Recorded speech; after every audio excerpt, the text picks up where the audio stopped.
Uh, what's going on, fellas? Are we all right for today? I'm not. After hearing a little bit more news concerning about what the shooting was taking place and all the other information. Right now, it's almost practically 10 o'clock. Give it about another minute. Still the 11th of April, 2023, and it's still. We were down safe in Rosamond, California. Just a standard log. Nothing about diarrhea or anything else like that.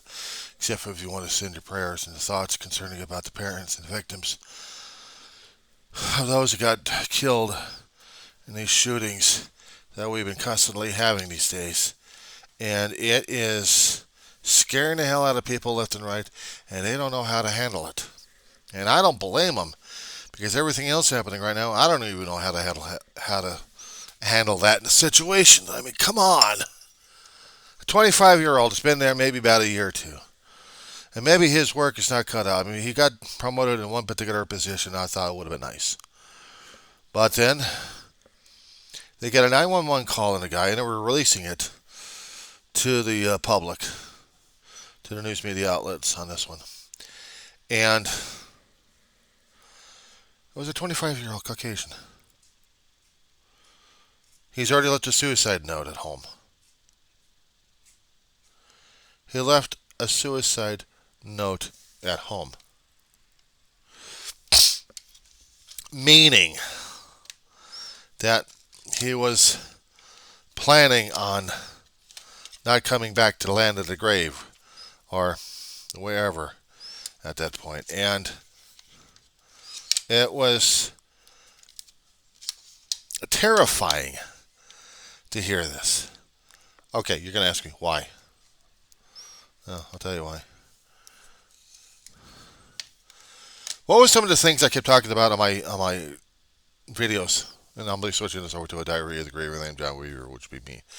Because we are dealing with people who are having so much difficulties with their own lives or even at a job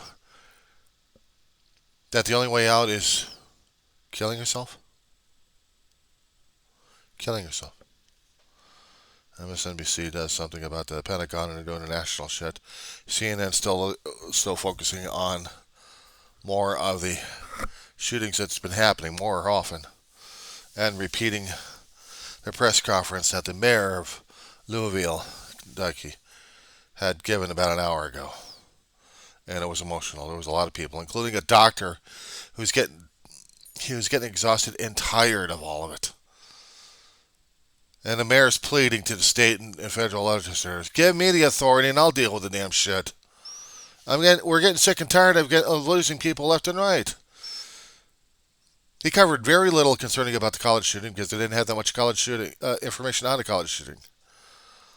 But they have a lot concerning about the Kentucky shooting, except for one thing that they never mentioned in a press conference, except what was released over to the news media regarding the 911 call. A 25-year-old male. Caucasian.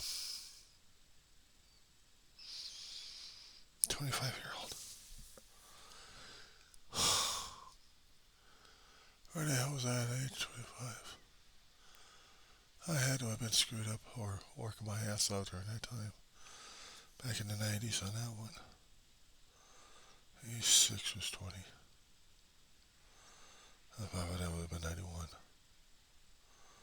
91. I was working at Circuit City as a cashier. The 4-year stint. And I was learning more about how to be. And this guy did live streaming on Instagram. I hardly ever touch this stuff for live streaming unless I need something to be shot, maybe winter or some kind of weird ass event. But nothing concerning about suicide. I mean, he was practically showing himself ready to die. He purchased the gun legally, an AR-15. He was preparing himself to die. I'm not going to ask why on that one. I can't ask why on that one.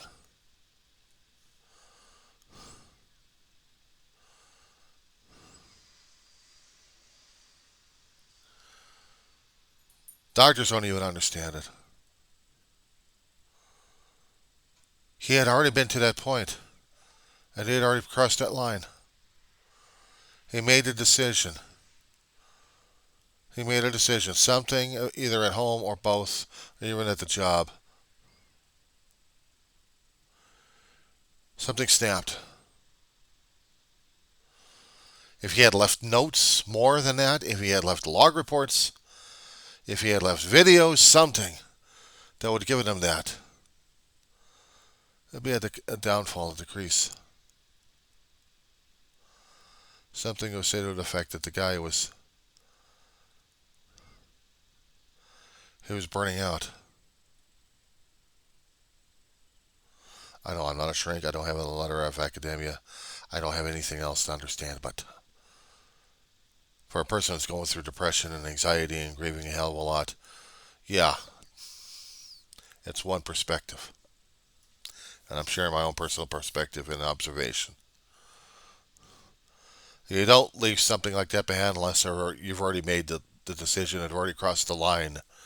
He already crossed the line when he was already thinking about getting the damn gun. Something happened to him at work that they're not going to say. They're not going to broadcast it to the public. But they're going to know about it, and they're not going to talk to anybody about it, not even to the press on this. Because they're still trying to piece the facts at this point over here. The managers will deny it, but they'll know. The co-workers have seen the change. They'll deny it, but no. One way or another, they'll post it. And the family. I know people are going to say, why didn't they see it?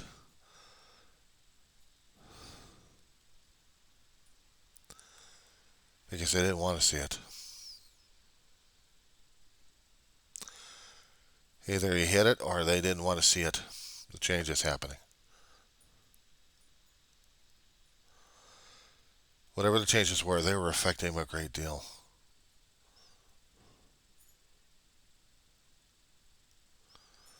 Every time there has been a shooting and there's a young person going through this damn shit, things have been snapped, broken, and building up to this point.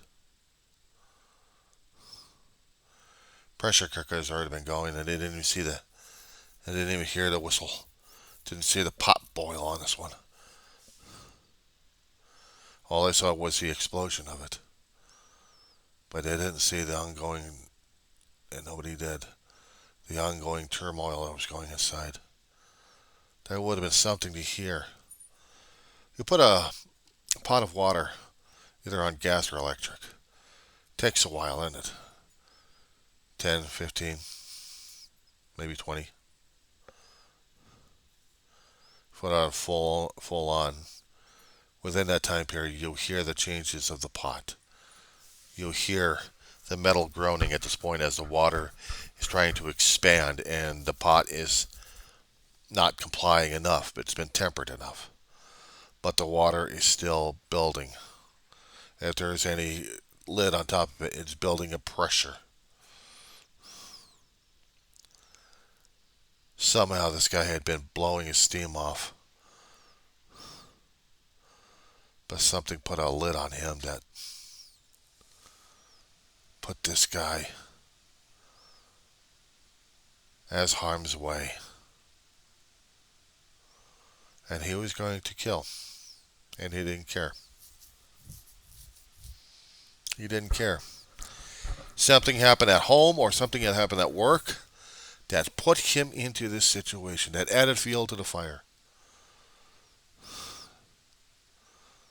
That put him through this shit. And killed people and hurt people. But nobody wants to talk about that one.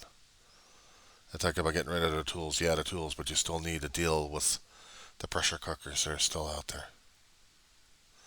They talk about grieving counselors. They talk about counselors, period. People getting help at this point over here. But they're not going to do it because they don't want to admit it. There is shame. There is fear. There is apprehension. There's terror in this. Give me the eye on this one. Just give me the old evil eye on this one. Or look at me where I'm saying that, is he one?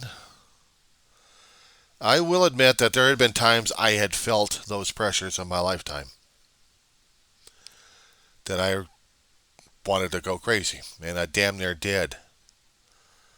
I was terminated, and if I actually had implementation, I would not be here. I'd be wearing a different uniform, or else I'd be cremated or buried. And I know how stress and pressure gets to you. Pressure at home, pressure at work, things I have to keep following and keep doing, and they're pissing me off left and right. Changes at work that matters at home, and things I had to take care of. But the problem is, I hear the politicians giving their gas bags again. It's the same old damn shit.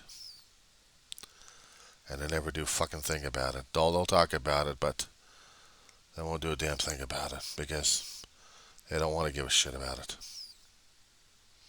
That's the problem.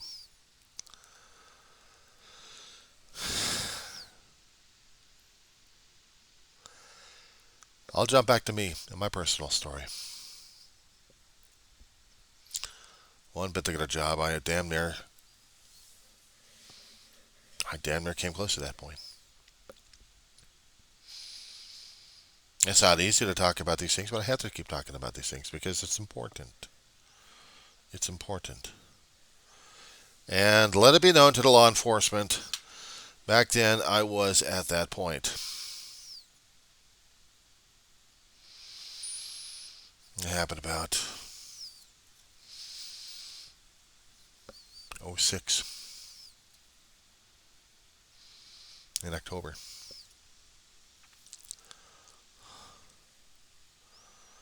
San Fernando Valley. All the locations I give anyway. But at a call center, I'd been at it for a long while. I had seen the company buying other companies and get bought out, and then everything else really changed. Things they wanted me to do and I couldn't do. I was feeling the stress, feeling the pressure, and also feeling the commuting pressure between Antelope Valley and San Fernando Valley. Since my family moved out in '05, rentals, no rentals available, or too damn pricey. Couldn't accommodate dogs, couldn't accommodate this or that, didn't matter. Valley was no longer home. We left to the Antelope Valley, got suckered into another place. Evicted on that one to another place, and during those times, I was working nearly a full year while busing it from Antelope Valley to the call center. It's gotten to the point during those days that I really didn't give a flying. Well, if I'm going to be saying this on my diary, but also be saying in a regular log, I didn't give a flying fuck. I didn't care.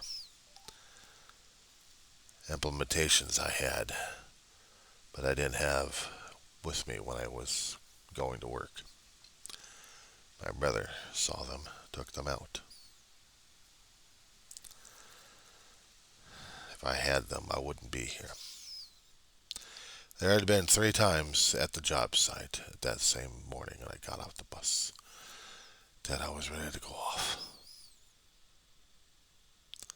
All I could do is slam my damn headset down, and they were noticing that more and more often. They may bring me to a psychiatrist or anything, no. But they kept an eye on me nevertheless. 3rd time's the charge, took me down to HR department. Give me a 3-day break. I knew that meant they're going to get rid of me because when I had a supervisor and an HR manager down there, I was going off with a bang. I just went off verbally. If I had a weapon, they'd be dead.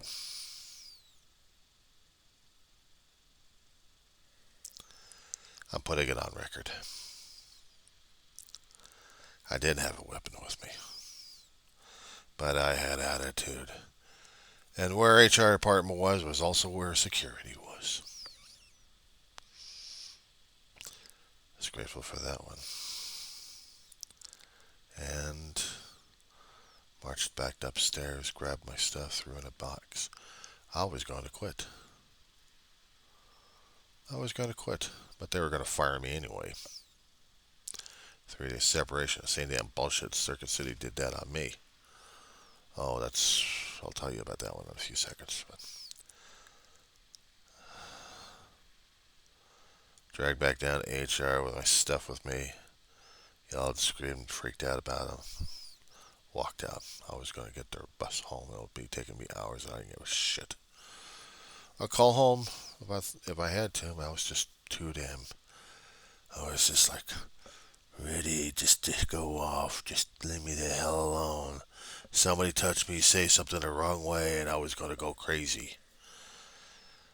It was at that moment that when I was out there on the sidewalk, in between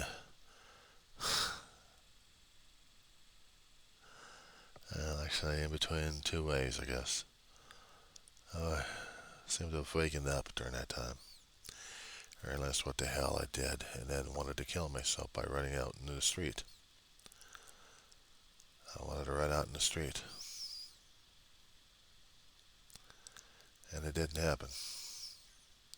Something inside me said, call home, so I called home.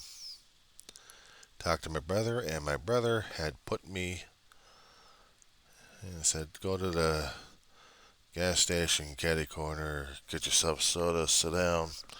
Don't go over to El Torito for anything.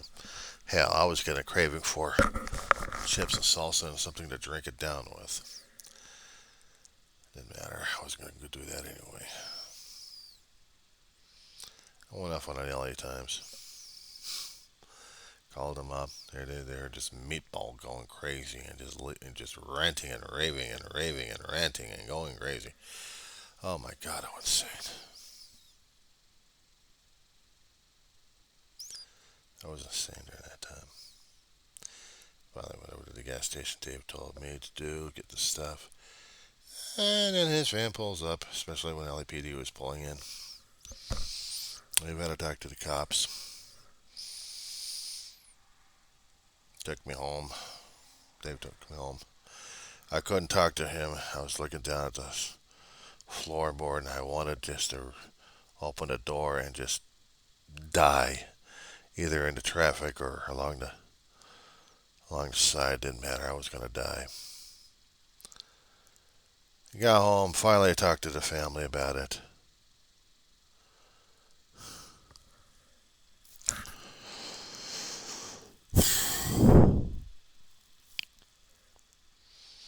A lot of things happening.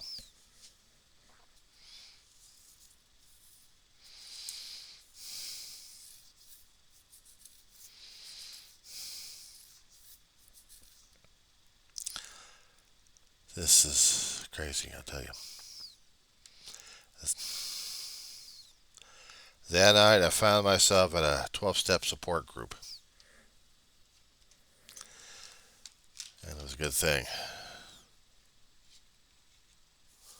It was a good thing. Saved my ass. It saved my life. But it was a support group of sorts. It was therapy.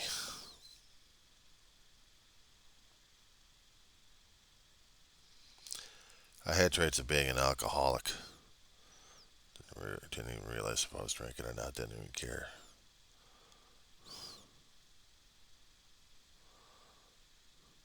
I was self-destructive, narcissistic at that point, and I was about to kill myself.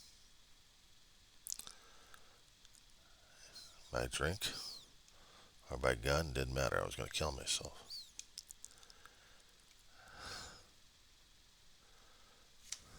And if I had my brother's guns, and he had them at the time, I would have killed myself.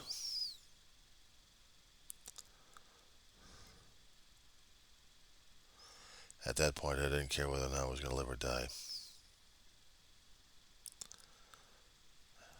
To me, there was no God. I may have prayed like crazy, but I didn't realize there was a God working in my favor. There was a power greater than myself.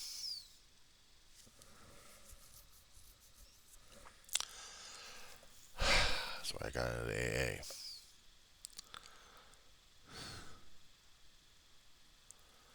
Through a hell of a lot of book study, through a hell of a lot of journal writing, through a hell of a lot of sharing, working with sponsors, trying to make amends. Started a life and a career of it just to keep my sanity as much as possible. Discovering that, yeah, God does exist. He is a power greater than myself. He was trying to restore me to a level of sanity of sorts. And it wasn't the easiest damn thing. It wasn't.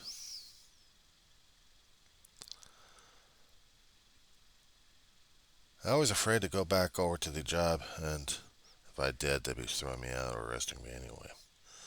I was afraid of dealing with everybody else over there because the way I went off.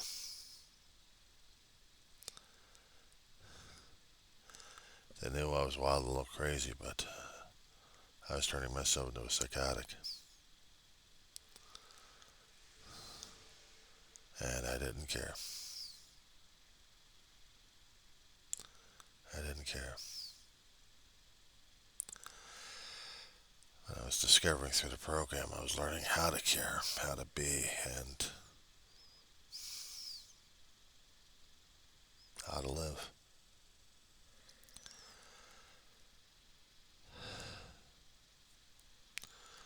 A year later, I'm working over at Walmart, trying to deal with retail hell again. Injured my body twice and damn near got killed the second time. And after some misfortunes over there, encounter with a manager and an attitude, a lot of things combined to where me and the company parted ways. We parted ways. Didn't want to deal with it. Try having a tire fall on your face, and then the management is like saying, oh, well, fill out some paperwork while you bleed, and maybe we'll get you to urgent care. Assistant manager of our department took me over to urgent care, not to a hospital.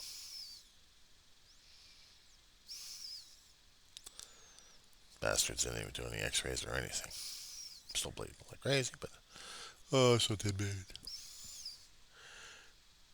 Here's some pain for the Tylenol, some cotton for your nose, that's about it. A fucking 70-pound tire fall on my face and that's about it. I'll make Monday. Shit. Yeah, I have a lot of anger and resentment towards the company.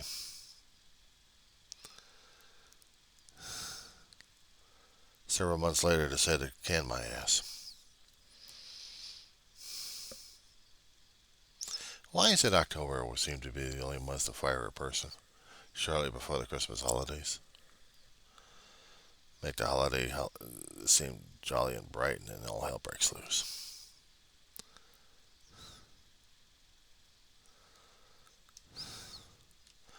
Dealing with management was never the easiest damn thing in the world, but dealing with the shit I had to deal with. I'm surprised I didn't go crazier earlier on in my life, but I did. I had to fight and survive. I had to fight for survival. This time it just took the fight out of me, breaking me body and spirit. But no, losing the spirit being broken on that one, it was losing my family while they're passing away. Right after I lose a job, take care of mom for a few months, and then lose her, lose an apartment, trying to take care of my brother, get a trailer home, damn near see him get killed, actually killed by his own damn heart and his angina and his lack of taking care of him with the doctors. I thought that was my job.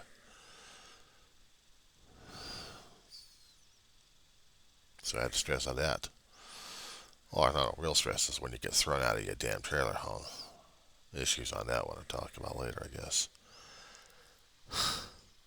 Being homeless for about a month and waiting for a place like this. So we started a new life. Maybe we could breathe a sigh of relief, go back to college, take care of a few things in there. Just wait for Social Security at the time kick in. And by the time it did kick in,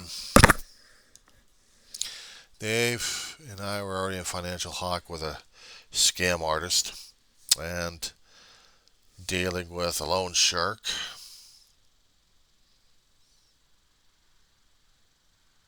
And we survived.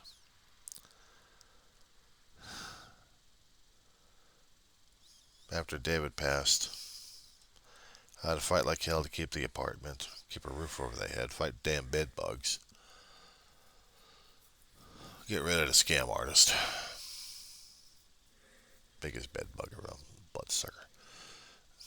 Social Security was already coming in. I was getting rent bills paid. So, but then I had to deal with the loss of Ma. I had to deal with the loss of Dave. I had to loss with the best friend and surrogate mother. At the same time, Dee. And my dog. Oh, one of them anyway. Little boy. Pappy and Terrier mix, black and white. I had to post this picture.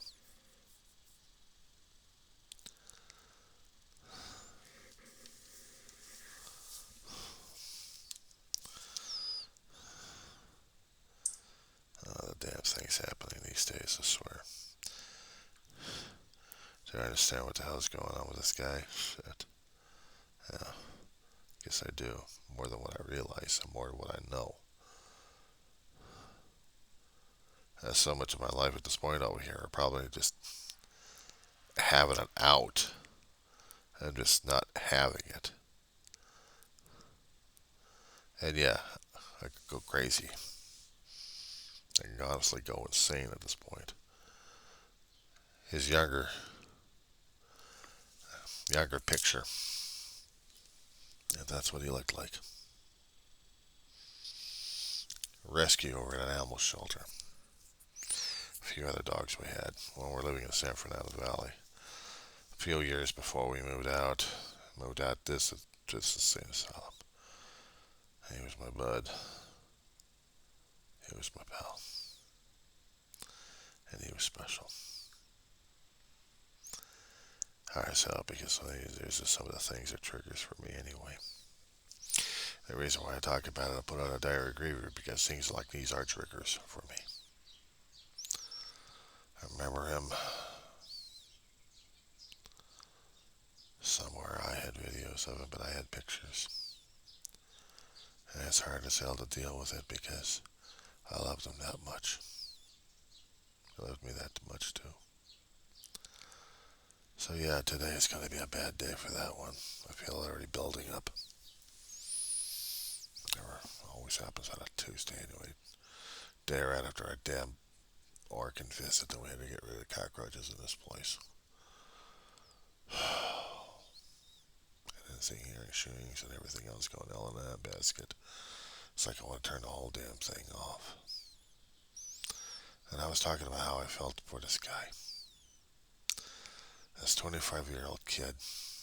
And I call him a kid because he's half my age. I'm an old man, what can I say? I don't know what the hell happened in his life. I don't know what the hell changed and broke him. But when he started thinking about killing himself, days before he got his AR, he had already been broken. And he was heading for the highway to hell. He was heading for it the hard way. He made a decision to get the weapon. And he made a decision. He made a decision to end it one way or another. If people have been actually honestly paying attention to the videos I've been posting out there, they would understand that I also had a problem with life and death. And sometimes dealing with life is a pain in the ass. But when you deal with loss, the reasons why I had to keep posting this almost on a constant basis when I did my videos, because it's a reminder to me and to anybody else who knows me or knows anything about me that the main reason why I do what I do is for them and for me. Mama, big brother David, a lot younger. 2002. Almost the end of the summer, and I was over at LA County Fair when the picture was taken. The black and white version over here. Mama, on our last Christmas, maybe about a year earlier or two, she was about to be getting a bone density, and she needed to be sedated. Well, they gave her a little bit more than the usual amount, so David had to take a picture of that one. We both had a chuckle right after Mama passed away, but still hurt like a son of a bitch. On my laptop that I'm broadcasting off of right now, I get an older picture of us a lot younger. Celebrating a birthday celebration over at Outback. No, not Outback. Angus. Black Angus out in Northridge.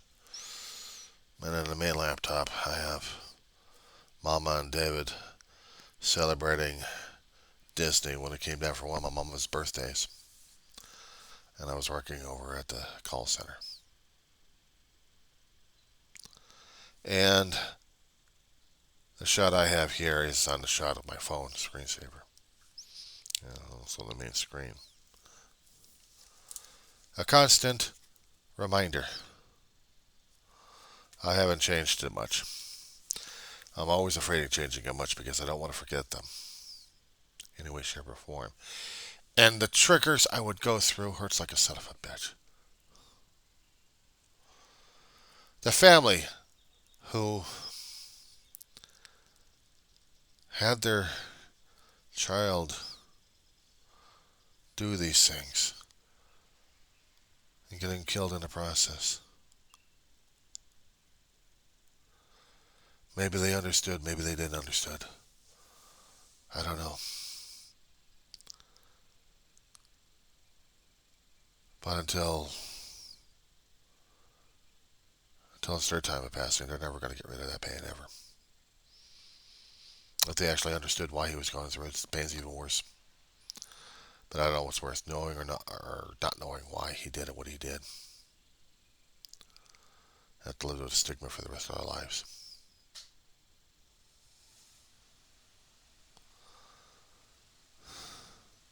There's nothing they can do about it either.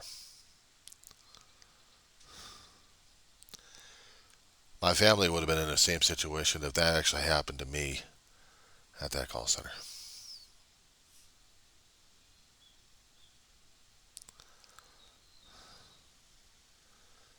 I never thought anything about it. I only cared about my pain, my bullshit, and what people are doing to me, and I didn't care about any of them. I cared about what was happening to me. Didn't care about anybody else, just me. Because I'm more important than they are. According to this. Not according to this. So, do I understand the guy a little bit better? Or every other Tom, Dick, and psychopath out there?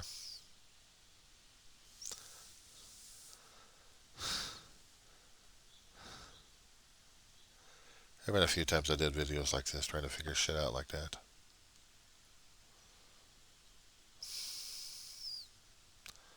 But they always have a narcissistic way of reversing things to make you really feel sorry for the shooter and not be angry at him. Well, you can be angry at the bastard. You can be really furious at the bastard for what he did. But he was already a broken man. Nobody else figured him out until it was too late.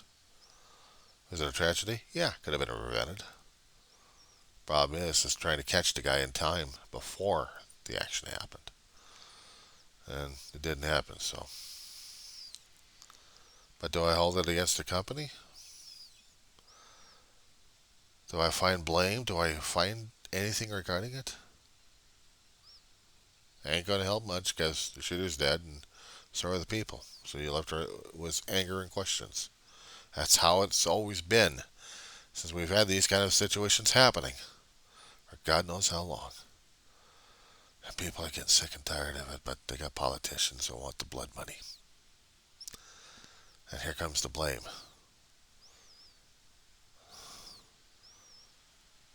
You either get rid of the tools, or you're going to have to interrogate every single person on Earth so many times in their lifetime just to figure out if they're alive or not, or if they're a human being or caring about something or not.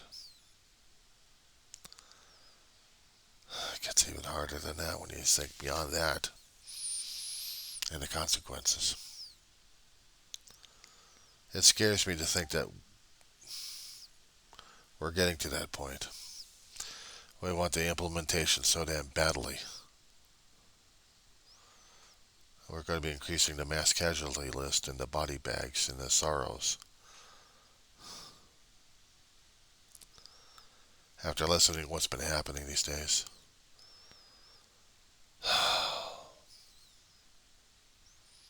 This is going on and on and on.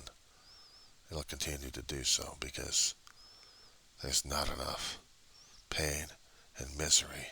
You get numb to the damn thing left and right. And you overlook it. And you get angry about it. But then what are you going to do about it? Turn yourself into another shooter? Or you're finally going to be kicking some politician's ass and telling you get your damn job done or else we're going to replace your ass. And if they still can't, that's the consistent pattern, isn't it? It's the consistent pattern that keeps showing up. Just how much blood money are we willing to buy into? How much money we're going to be shelling into, or how much money we want to get out of it, just to increase the bloodshed and the sorrow and the pain. Because we're not done with it yet, boys and girls. Not by a long shot. Not by a fucking long